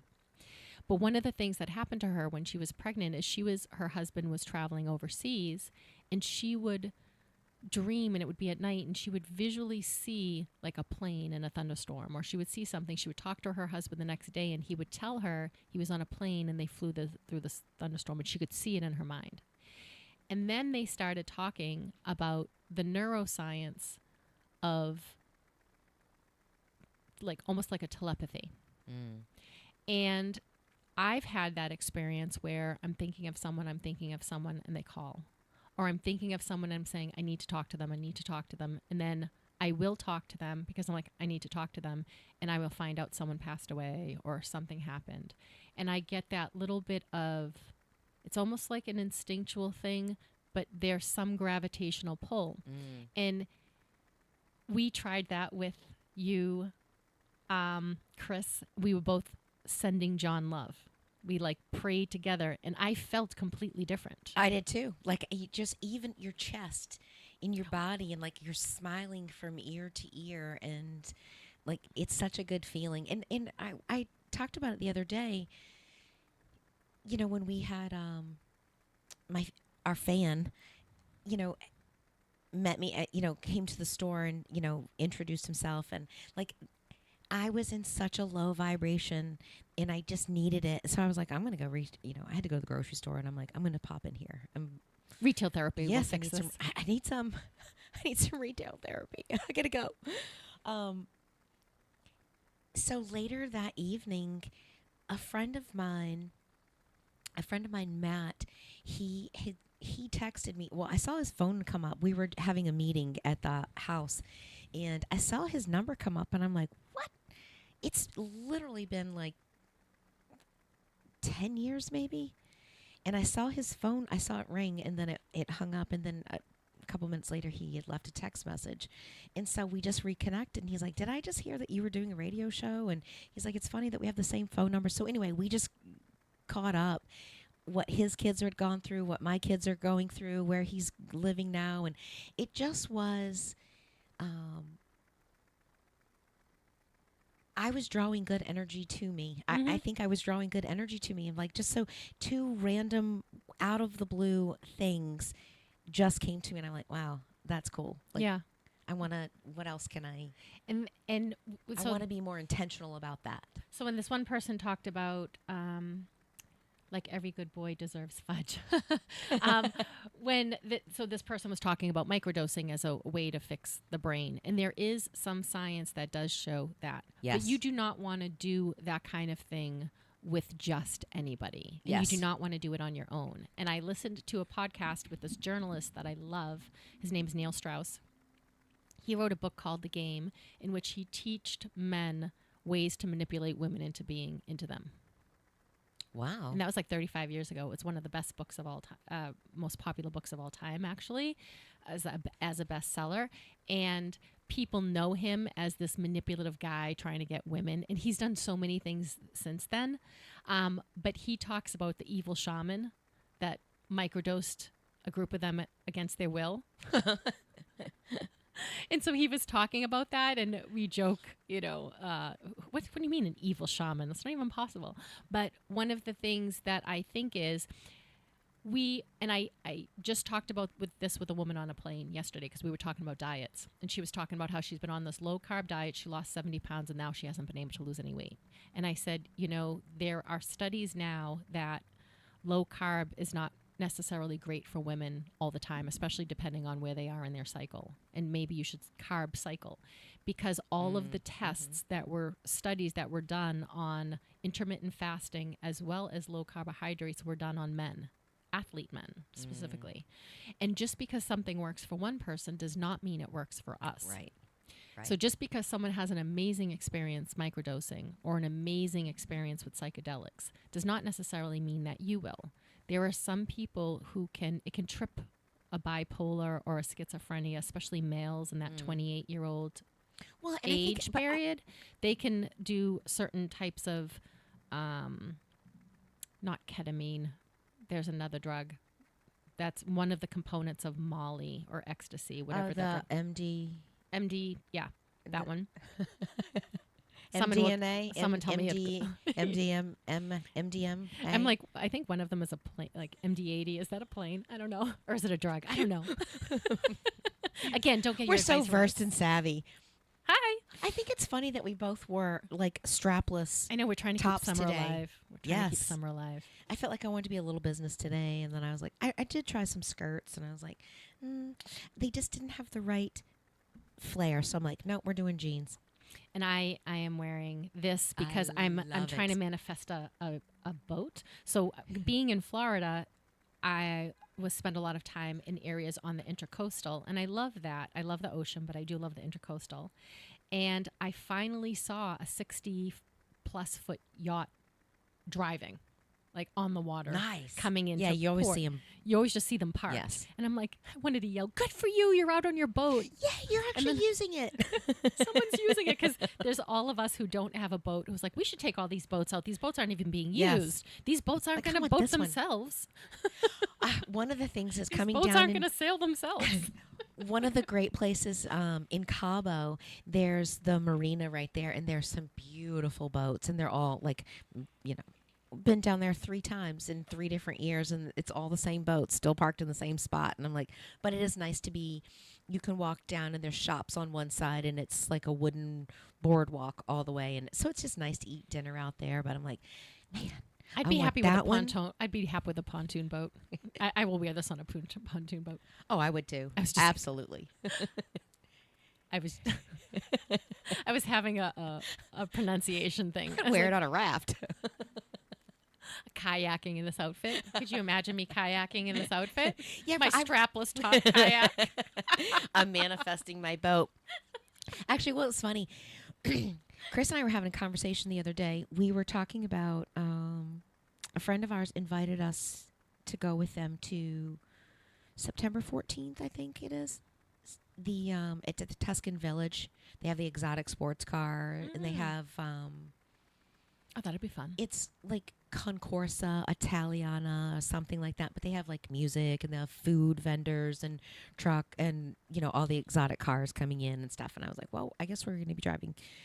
So we were sitting out there talking about it, and then he started talking about something boring, and I was like, he's like, are you listening to me? And I'm like, no, I'm picking out my outfit From my exotic car. Yes, and I actually was thinking, so I was actually thinking about wearing the white linen dress that we got with the hat. And I'm like, it's kind of to me, in my mind, it's kind of like a Italian Riviera. Yes. Like just an elegant feel,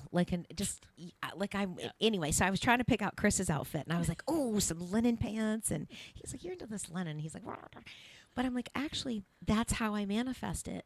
That's how, one of the ways You visualize it first. But I put myself in that feeling. Okay, so we're going to drive the Porsche. I'm going to be wearing what I see as Italian. Like if I saw somebody, I wouldn't want to say rich, but like wealthy, like sleek. Yes. Yes. City sleek. is in my mind, is in whether that comes together or not in reality. Like that might be a Pinterest fail, I don't know, but in my mind, I'm thinking like, okay, this is how the end it's going to go. We're going to see these cars. We're going to eat Italian food. And so putting myself in that place. So when you go to, so now I've created the feeling. I've created the heart feeling inside of it. I've created a good energy around going to that event. So now each time I think about that event, I just drop back into those good feelings of that daydreaming and visualizing that. But also, if you see yourself in the outfit, you're seeing yourself there. Yes. Which is part of the visualization. So even Michael Jordan talks about visualizing the way his arm looks in the free throw. Yes. And visualizing the basketball inside the net. Visualization, there's several different Olympians who talk about visualizing the race. Yes. Before they go through. There is a component of seeing yourself doing something. Now, you do have to take action to go do it. Yes. Definitely. But you also know that in the book, like one of the books I was reading, your brain cannot tell the difference.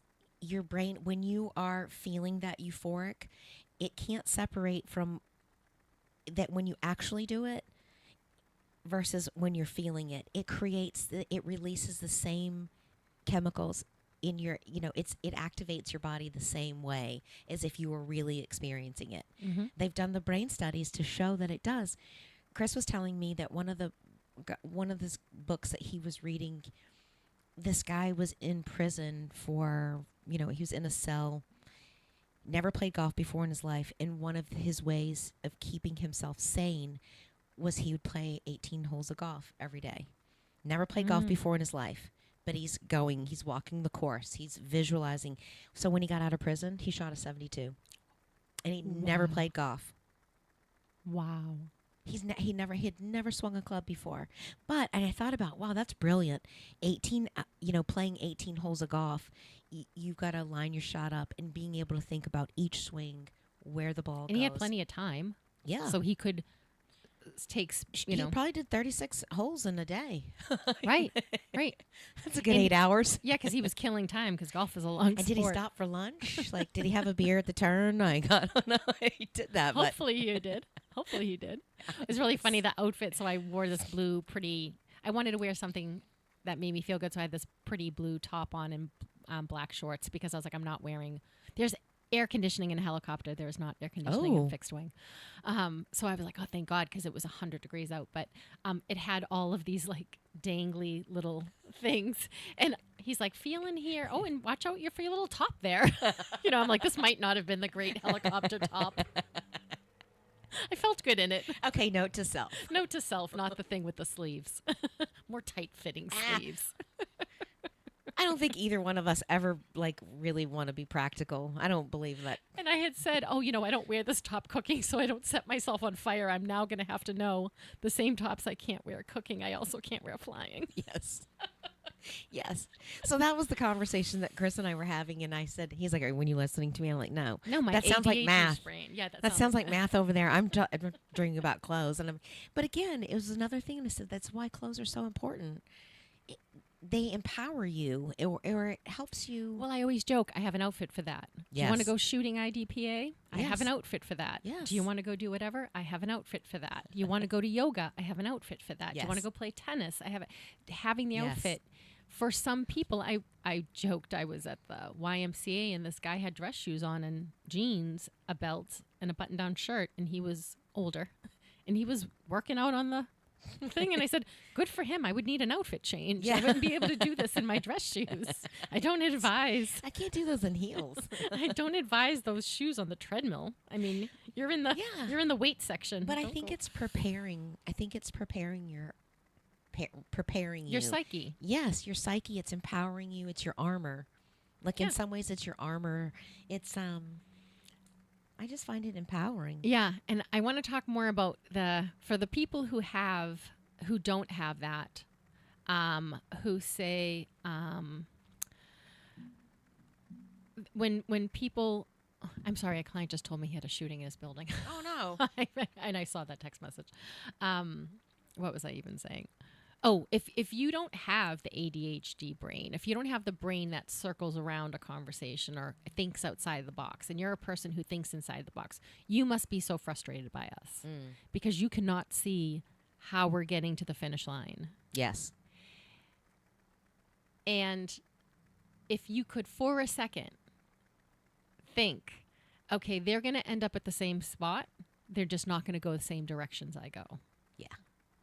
It would help you be less frustrated or trying to change. Oh, she's taking the scenic route. Yes, because I think people who marry, because I think we're attracted to the opposite because we know we need that function. Yes. We know we need. I need a linear thinker so I can get my kitchen remodeled.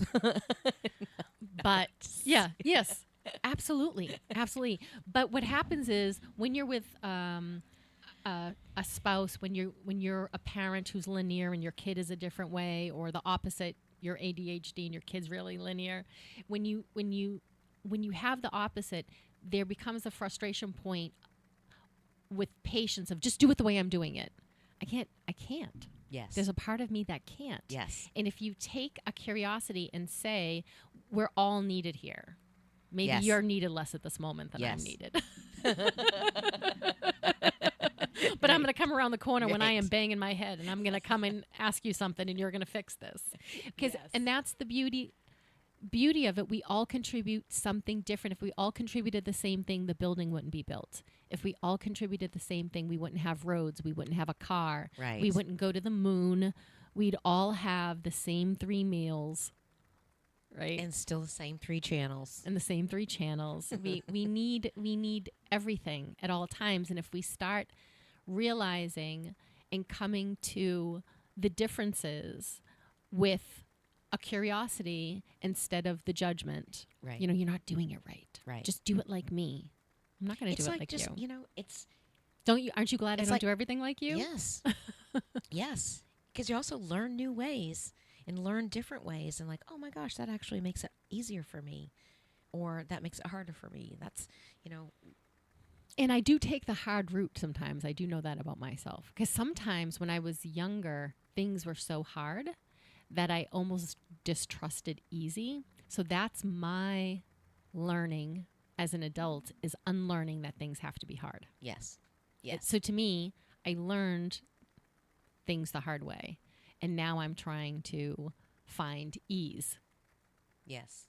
Yes. As I'm trying to unlearn something that I learned the first 25 years of my life. And I'm trying to unlearn. Things don't always have to be hard. That can be an easier way. Yes. Yes, I think I did. I think I did hard stuff. I still do stuff the hard way. Oh, and if I can give one piece of advice to the younger generation, they're feeling disenchanted and all of that other stuff. So many things happen by accident. We don't always have a plan, or our plan doesn't go according to plan, or that flight instructor who thought he wanted to be a computer engineer and is falling asleep at the computer. Sometimes you just have to do different things. You just have to explore different things. You have to try, because you never know what you're... Some of the best moments in my life were not ones that I ever planned. Yeah, they were happy accidents. Yes. And I think when... You start looking at life like that. Yeah, and when I look at that generation that feels like they can't do housing, they can't do this, how are they going to pay for school? Maybe don't. Start with, maybe I live in 4 different places this year. If I was a kid right now and I couldn't afford housing, I would start thinking I might live in 4 different places. And I might try, maybe I'm just waitressing because that's an easy job to get somewhere. Or maybe when I move somewhere, I try to go work at a marina because I like being around boats. I was going to say, maybe I just go pump gas at the marina. If I could go back, I would, or get a job, like I would go to the Caribbean, or I would go to Tahiti, or Moorea, and I would get a job in a surf shop or selling bathing suits or doing whatever. Like, I don't know. Well, I mean, we do know why, but there's so many people that always done that. Like, there's a sadness in me. Like, why didn't I even I didn't even think like that at 20. I didn't, or 18. I didn't know to think like that. It just was not. Well, we were also in survival. We were like, how do I survive? Yes, yes. And I think what we did is, so how do I get the hell out? That's what it was. How the hell do I get out, and then how do I survive on my own? So then what the opposite you did for your children is give them a place so they weren't worrying about survival. Yes. And I think that's what a whole generation did. We're trying to give our kids everything we didn't have, which was a little bit of stability, that piece. But they grew up in a different time, in a different world. And so what's happening is, if you're about to have children now, or you have small children now, and people are automatically putting money into savings accounts for their kids to have college, there might be a whole nother thing. Jordan Peterson has a year of college for $500 a year.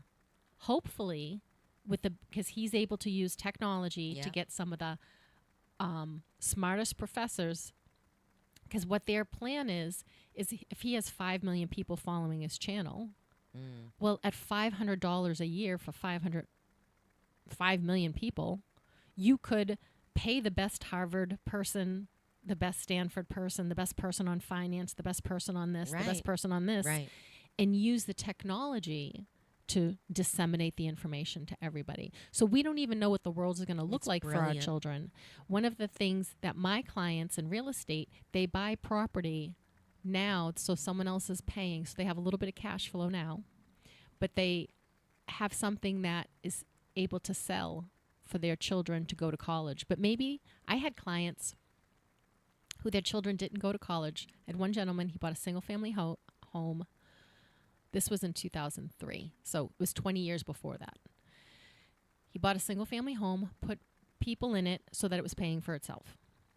And he never raised their rent, so they never moved. And when his kid turned 18, he said, here's your money to go to college. We're going to sell this house. And she's like, I don't think I want to go to college. And he's like, all right, we'll figure out what you want to do, and we'll use this money to do it. So she took 2 years. She's like, I want to start a business. This is the business. I'm going to buy someone else's existing business, and I need $500,000 to do that. That property, that they bought for like $80,000 20 years before was worth $600,000. Nice. So she was able to take the money and buy that. And what the tenants told me was, we've lived here for 20 years. I said, I understand. And this, will help you find another place. Because I was in property management. We're going to help you find a place and all of that. And I remember the gentleman saying to me, basically I paid that man's mortgage. And I said, you did? Mm-hmm. And he said, well, this isn't fair. And I said, I know. That's why people who own real estate are always proposing real estate as a solution to something. Yes. Now, however, there is a time and a place to rent. Yes, absolutely. If you don't know where you want to live, or if you move often for work, like you have the ability to get better and better jobs in different places and move around for your job, owning a house may not be the best thing for you because you may be buying in an upcycle and then have to sell in a down cycle. Yes. Or you may not be able to afford a house in New Hampshire, but you know what? You could buy a really cheap house somewhere else, and you might rent up here. North Dakota. But you might make, Well, actually, someone was just telling me they were buying property they were considering buying property in Alabama. And then I'm at the airport and I'm talking to this woman, and you're like, wait, do I need to look in Alabama? Right. That's literally what I would go. I would think, like, do I? Right. So I am not looking in Alabama. Sure. You know where I'm looking, but I know.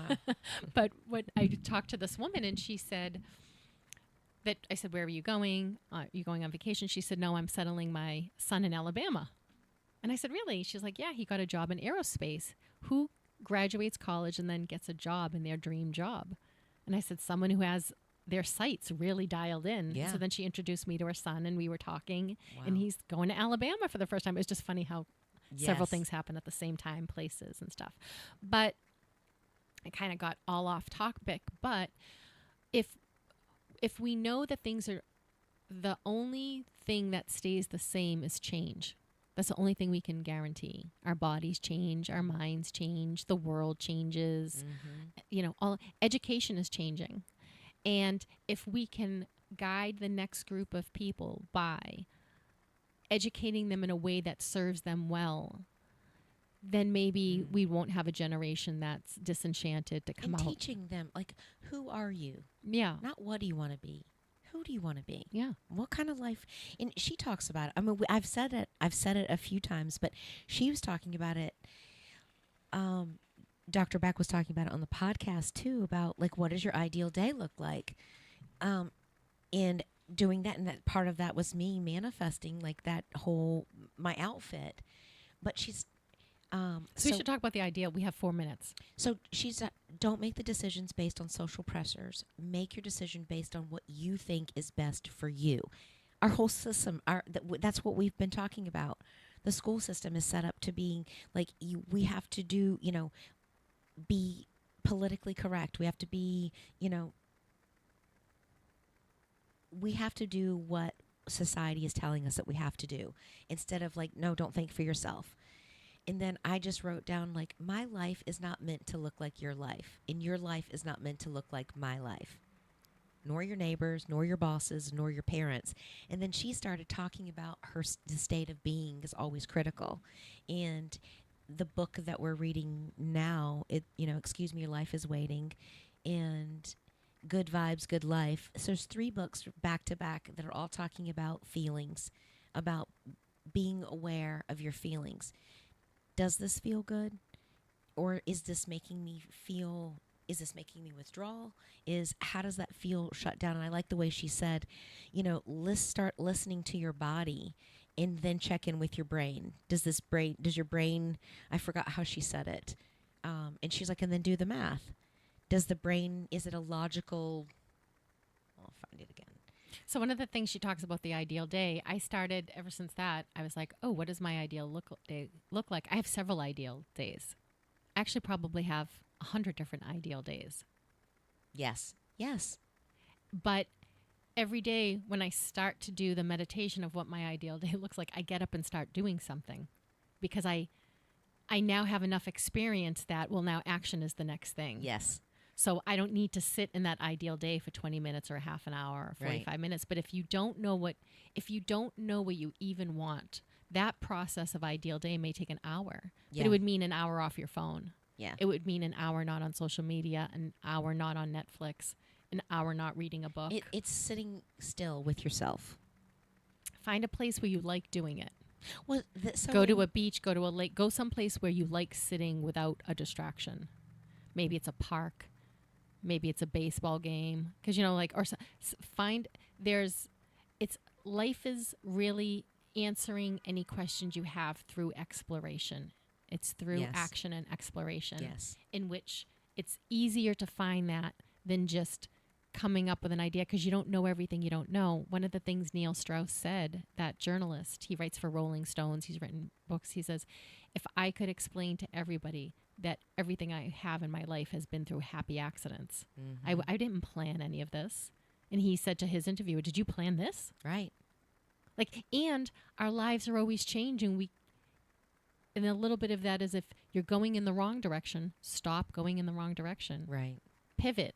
But if you're going in the right direction, you don't have to pivot. You just have to change, micro changes. Yeah. To massage it. 1 degree shift. So this was a interesting 2 hours. I know. I didn't even get to my notes. I didn't even get to my notes either. We just chatting away.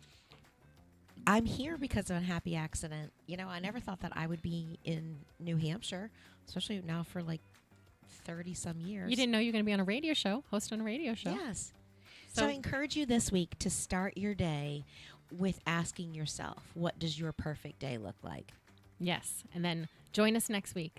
We'll have another perfect day for you. Have a great week, guys. Thank you for listening to Lisa and Robyn on the mic on WSMN. 95.3 FM Nashua. Listen, watch, and stream at WSMN.live.